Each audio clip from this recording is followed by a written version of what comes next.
Right. Well, thanks, Randall, for having me. And I was at the last meeting in Knoxville, and was quite impressed. You know what was happening there with QGIS and the community, and kind of liked it. So I thought, well, if that ever happens again, I need to be on the podium and tell you a little bit about what we do and how it's related to the open source community.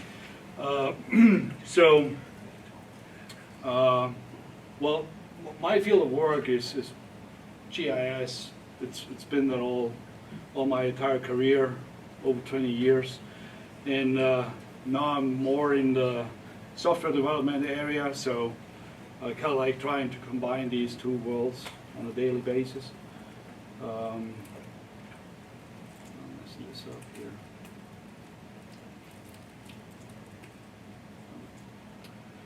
So you might have noticed, you know, after you guys heard some Australian accent, now you get to hear some German accent. I'm originally from Germany, and I'm still running a GIS firm in Stuttgart, you know, where they built the Porsche and Mercedes. Close by to Stuttgart. Small firm, and we've done kind of like, we did the dance as well, like Randall used to say. We started off as an S3 partner like 20 years ago, and then kind of like shifted into the open source world. Did a lot of projects with the map server project, Cheetah back then, with MapBender, all that kind of stuff. Saw QGIS coming up at its early stages. We used to work with it as well. In the past years, or the past decade, we dedicated a lot of time towards the manifold world, which is a kind of like exotic GIS, but we developed a map server on top of that, which was quite successful. It's more like an analytic driven GIS. It's very good for crunching big data sets, like, you know, 100,000 or millions of data sets. So we've been in that world. And so we've done web applications ever since, right, with various technologies. So now I think we are at the verge where GIS kind of like tips over into something really more important than it was in the last decade, maybe, since the technology becomes more accessible and more easier actually, and even to program more easier on it. I think it's going to be spread more, and if some companies and municipalities spending maybe 2,000 grand a year for GIS, now it's going to be, I believe in the next 5 years it's going to triple, you know, easily, because there's so much more demand. So that's what I experience when I talk to my clients. They go like, hey, what's about mobile? Hey, what's about sharing data? Hey, what's about sending that map to someone else, and all that. So we kind of like thought to ourselves like 18 months ago roughly, hey, we need to come up with something new that caters all those demands that we get from our clients. So the vision that we came up with is making geodata available to view, share, and analyze, and not like we just saw the deployment from QGIS into, what was that quick? QGIS map. Yeah, but it's a static map what you get, right? And Niall earlier was talking about an entire ecosystem that kind of like helps to handle your data and helps to fulfill your tasks. So I think that's the thing where we need to be, and that there comes the word analyze to it. So being in the web, but also being able not only look at a map, but also being able to analyze the map and work with it. So taking parts of, let's say, QGIS or QGIS into the web and make it available to, you know, someone who's maybe not that specialized in crunching GIS data. And also making, or giving you as the pros that kind of like deal with all the geodata, make it nice and smooth and work with it, and then have it presented nicely. So it should go to whoever it needs the data, wherever it is, and whatever device that is. That's the goal. So that's our vision. How are we going to do it? The goal, living off this vision, is building a cloud-based mapping and analysis solution based on Openlayers and CesiumJS. Cesium is the 3D stuff. Openlayers, you guys are probably familiar with it. It's a framework, JavaScript framework that helps deploying data on the web. It's very sophisticated with it. A lot of benchmarking and looking, hey, what's the best tool? There's Mapbox, there's Leaflet, there's Openlayers, there's ESRI, whatever. So there's a bunch of stuff that you can live off from. But Openlayers was the most convincing one to us, especially because it can cater different or various projections. It has a good you can handle a lot, almost all kinds of data, or not almost all kinds, but a good portion of the data that's needed in the web. So we decided to go with that. So, and then it can be done. It's basically we are talking about something like ArcGIS Online. We are a small firm, a small group of people. Actually, we're the German guys, and the US and Mongolia. We have developers as well. So right now we are 5 people on it, right? Since 18 months working on this. But if you never start, you never get to reach that goal. So it takes time and a lot of patience and stamina to go through it, but we're willing to do it. So what's it going to look like? Well, at least we come up with a branding already. So catchy name, yay maps, coming from the old English yay or nay, and that's going to be the name. But how do we going to approach it, or how did we start? So the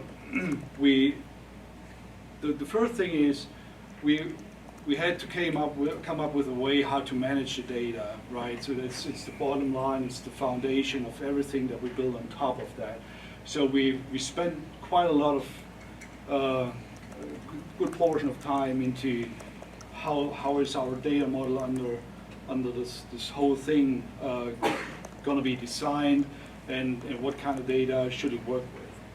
And the next step was building or making the maps, given the ability to make maps. And that's pretty easy because we have Openlayers and can work with that, can consume all the data.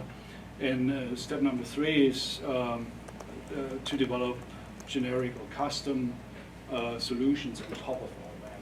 So we don't want to stop with, or at the point where we are able to take data, let's say from QGIS, and deploy it maybe into GeoServer or as a geo package into YAMAPs directly. We don't want to stop there. We want to go further and probably create something like an API where people can hook up to and develop on top of it. We got some applications in mind already, but they're mostly focusing on like German issues or German demands. So one of the reasons I'm presenting today is hopefully get some feedback from y'all and see what really is wanted in the community. So what will you be able to do with it once we been through the first hiccups and all that and can deploy it? So we'll have the ability to create users with different roles. So there will be read only, and there's always a need for an administrator and all that. Obviously, we will store and organize geodata online. So the idea is to have a hub where you can store all your data, take advantage of the cloud, use something like Azure file sharing or Amazon whatever database sharing, and have the ability to store all your data in one single spot from where you can consume it. I mean, it's pretty easy these days. You can create an Azure file sharing account and mount it into your computer, and you use it with QGIS as it would be on your drive. Not working well for large data sets, of course, but for medium and small data sets it works pretty well. Then we want to be able to share the geodata with other users, obviously, on a data level, not on a map level, but also on a data level, because we have it so many times that our clients that run map servers from us, they ask us, hey, we got an engineering firm that do planning such and such, can you forward them the data? And it's really making up a good portion of our daily activities. And I mean, no one sends an email, prints or writes an email, prints it out, and carries over to someone else. The email goes where to the recipient, right there.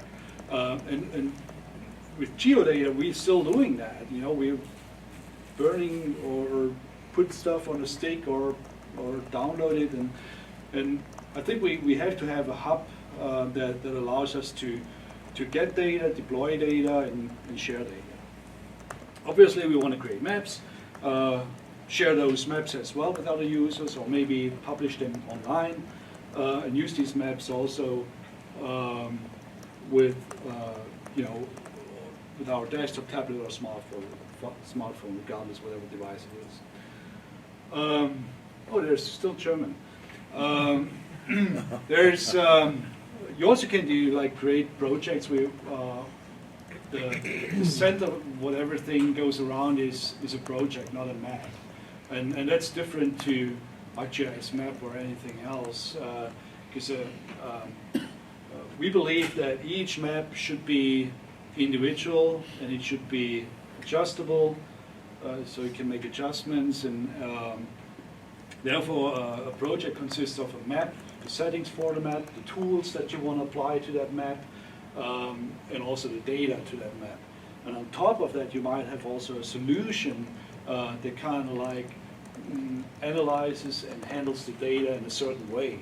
So it's more than just a map. It's more than just the data that's in the map. It's also the tools that you want to use to work with those data sets. We want to create mobile counterparts, at least for the specialized solutions, or give the ability to create mobile counterparts, mobile solutions. The map itself, if you create one with the maps, it will be responsive. So you, like a standard map will work on a tablet as well as on your smartphone. So then we want to use it offline. I mean, literally everything that I'm describing here, we've done in the past 5 to 8 years since I'm here in the US. It has been built already in some context as mostly a customized development, and it's what we want to do. We felt like, let's build this all together. So integrate maps into websites using widgets. It's one thing. It's very easy. Digitizing new objects, create objects, alter them, change them, and connect those objects with tasks. It's one of our key efforts where we after is like, if you have, let's say someone calls in and there's like a light pole and the light's off, it's not working anymore. You have the location of the light pole in your GIS, and you want to respond, and have the ability to forward that concern to Public Works or the electrical company. You already have that object in your GIS. Why not taking that object and make it move to the people that fix that light pole, right? We have so many data sets and they're sitting in our GIS, but they're not communicated with so many people. And living in a world where everybody has a smartphone and shares data and accesses data everywhere, it's almost a must-have, to be able to take some objects out of your GIS and forward them to somewhere else. I'll give you an example later So that's one thing. We have a website, it's called Report It Easily. It's kind of like a trial of all this. The architecture of all this is, well, the map is still in the center because it's geospatial data. But the data can come from whatever GIS it is, and you would provide your geodata as a vector-based file or a raster-based file, file-based or in a database. You can provide your data as a service, maybe use GeoServer for that. And then it goes into a warehouse, in a data warehouse, from where you deploy it into your various maps. Each of those maps has its individual settings and belongs obviously to a client, and you can give access to users that should work with those maps. Each map can have one or many tools, and I hope we can start to build or build tool sets over the time as we have seen that with QGIS, not that intensively, but a few tools at the beginning, and then we'll see how that goes. And then of course there are the generic custom apps which are on top of it. We are coding with C#. It's not like a PHP or JavaScript or whatever coding, no Python. It's C#, and we use the Bootstrap framework for our, everything that's visual. And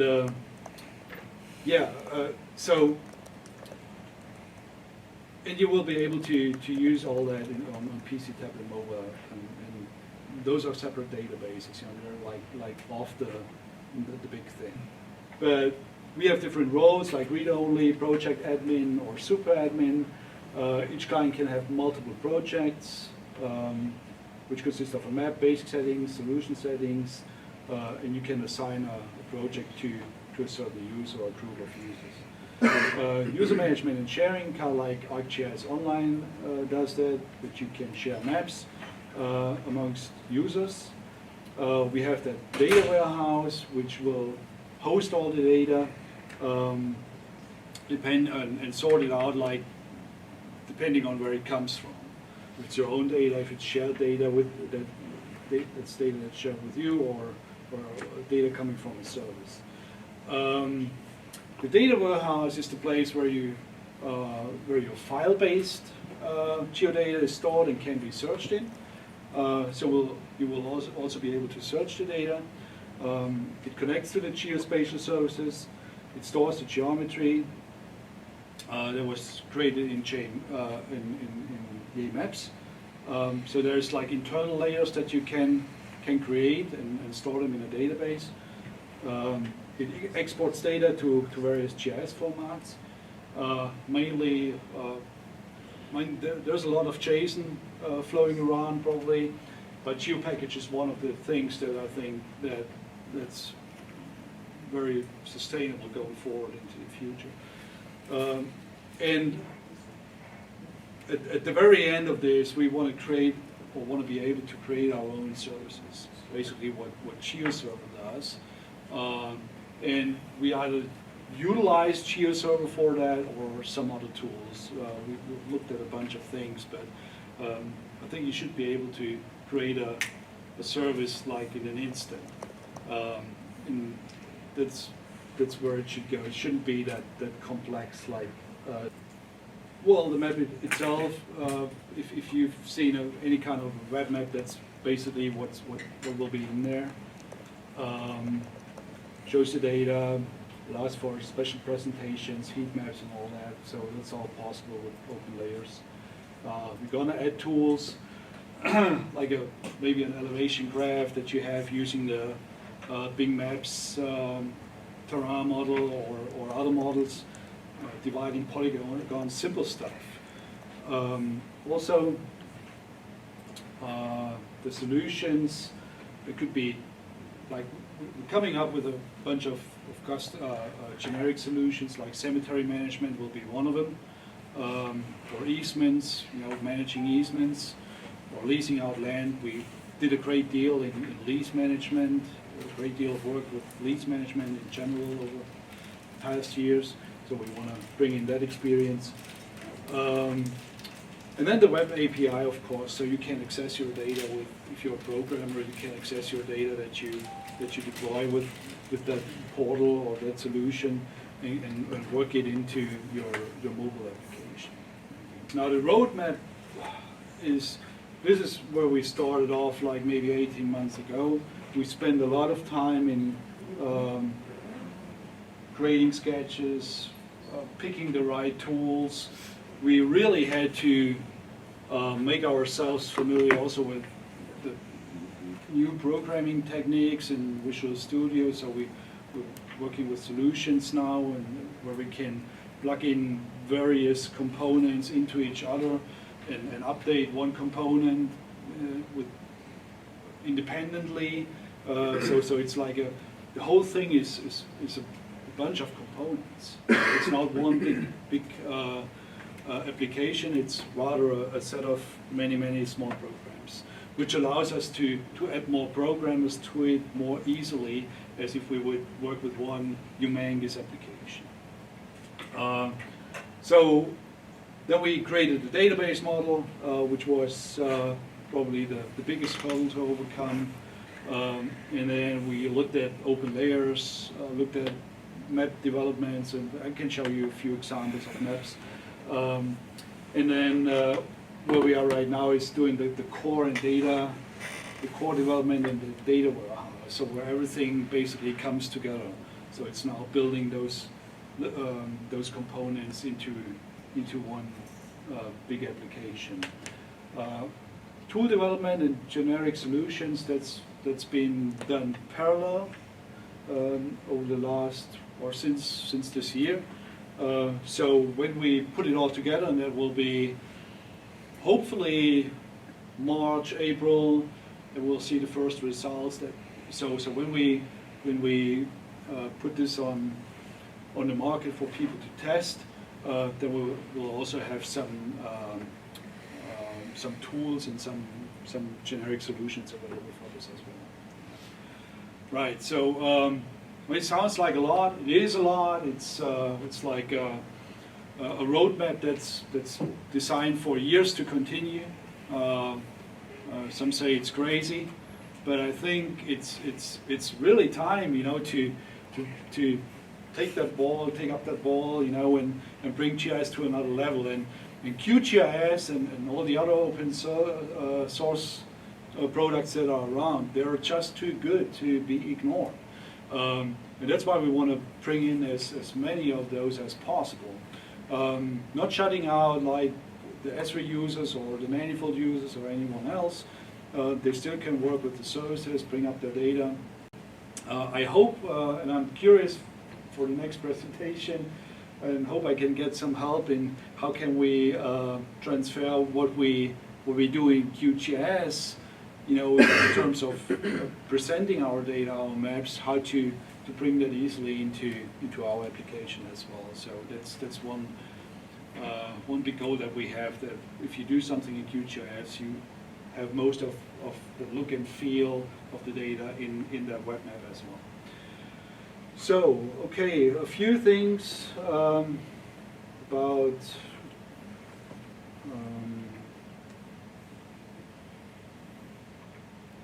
I go?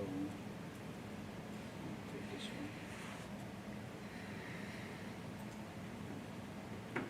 One test field or test bed that we had, or that we made, was one of the first things, was Antler Maps. It's a hunting website, antlermaps.com.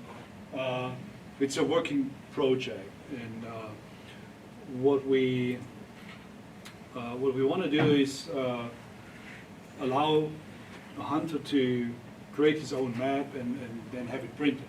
I mean, there's tons of other applications out there for this kind of work, but I'm a hunter myself, and it's just like I like the topic, and that's why we did it. What's your favorite thing to shoot? Well, down there it's deer. Okay. Yeah.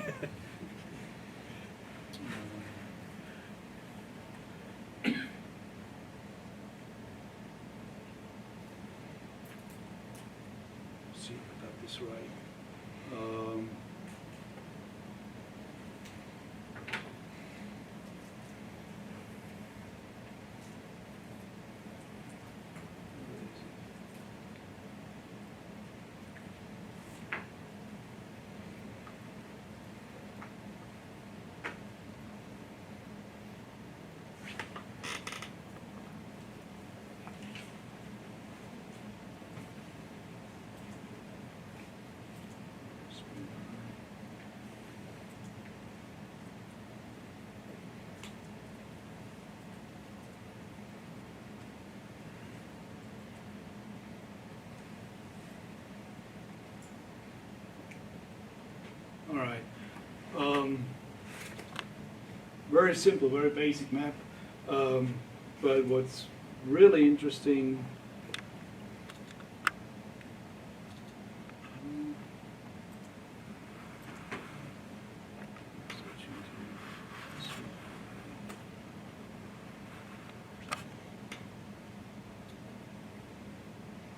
The internet here is kind of moody, so.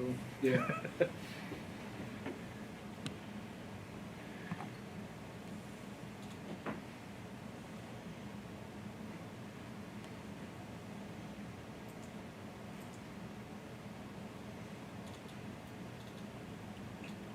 Not getting much data here. Let's see if the background data comes up later. I mean, this is pretty simple. It would be nice if we could switch here. I think just the arrow that we, oh, now it's coming up. Just give it some time. It's definitely not the app being that slow. It's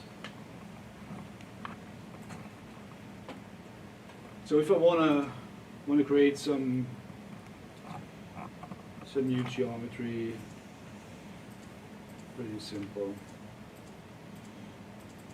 And you all know this from.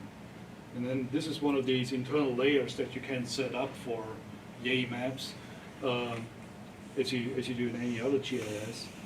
And just make this a dot field and some data.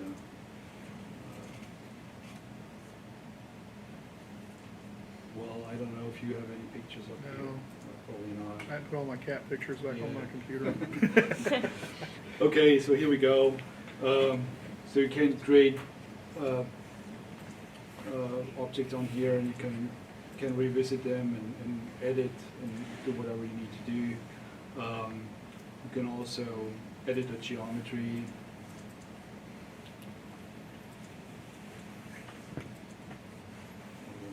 And add some more stuff to it. So that's pretty simple. Turn snap on, off, things like that, and after you've done your map, you can basically order a map in different formats. We'll work on this and make this also available on an app, and I think we can ultimately deliver more beautiful apps than maybe competitors do. I did some examples with QGIS and Manifold, like taking terrain models, you know, and make it like a 2.5D look like map with contour lines, and that can be done a lot. So let's just switch back to the map. But what I actually wanted to show you was I have some base layers in there from Virginia and North Carolina. So it's the entire state, all the parcels that are available in Virginia and North Carolina. And normally with a regular connection, it comes in like this. And that's one of the benefits that we have using all these services, you know. So it's quick, easy, and it's accessible from everywhere. Also like with directions, or the last one, that's a contour line service in Germany. You know, instead of crunching all the terrain models, they're starting to offer services, you know, with contour lines for an entire state. And that's just a different animal that we used to have in the past. So that's one thing. I think I'm going to give up on this one, so it's not coming up. Let's switch over to something else. All right, what else do we have? Okay, amusement stuff.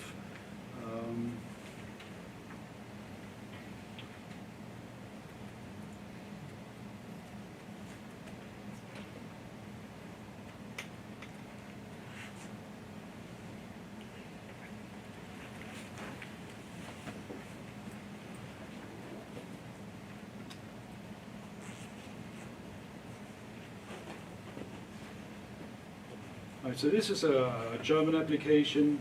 it's about easements, way of rights, or mostly that's it. But so this is an extension of tools which are tailored for easement management. So I have a parcel, maybe this one, and I can either double click to create an easement.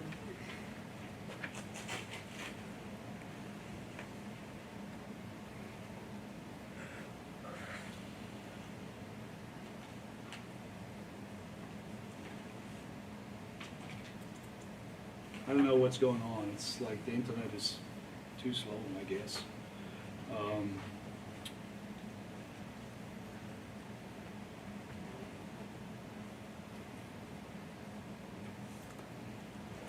Basically what it does, you can copy a parcel and gather all the data that you need for that easement and attach documents to it and all that. So what it does in the background, it collects all the information from that parcel that you see here.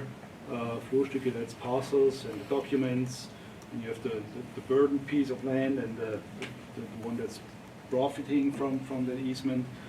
So that all runs underneath the hood, so it does that by an analysis that runs under the hood, and it's a nice example for using map technology, or I can just digitize it.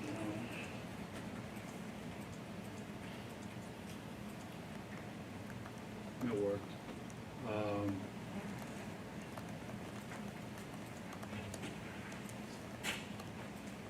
And then jump over to that. So it's overlaying 3 parcels with the information attached to it, and then I can also. So this is ER, starting with ER. Let's see if I do the counterpart of that.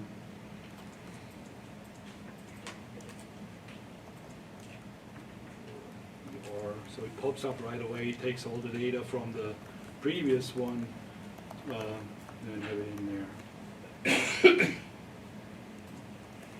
Look at it again. Okay, so I got more information on there, one more. So I'm sorry that I'm not able to show the entire picture, but that's what I tried to describe earlier. So it will fall. The pieces will fall together. Right? It takes us another 5 to 6 months to do all that, and I would love to have you guys following up a little bit and give us some feedback once it becomes visible. You can, put your hands on it, try it out, and hopefully give some feedback. And what I'm really interested in is what are your thoughts on how to, or what's needed on your end if you're thinking of doing projects with QGIS and you want to deploy them somewhere in the web and have other people work with the data as well. So that would be my key things to well, with that, I'm closing here. I think I'm already over time anyways. So, yeah. I'm using a hotspot and I'm able to pull up your April map, so it is working. It's working? Yeah. Did you check on the Virginia, just zoom to Virginia and you I've see? got Virginia and I got the contour lines up. Right, yeah. Yeah, good.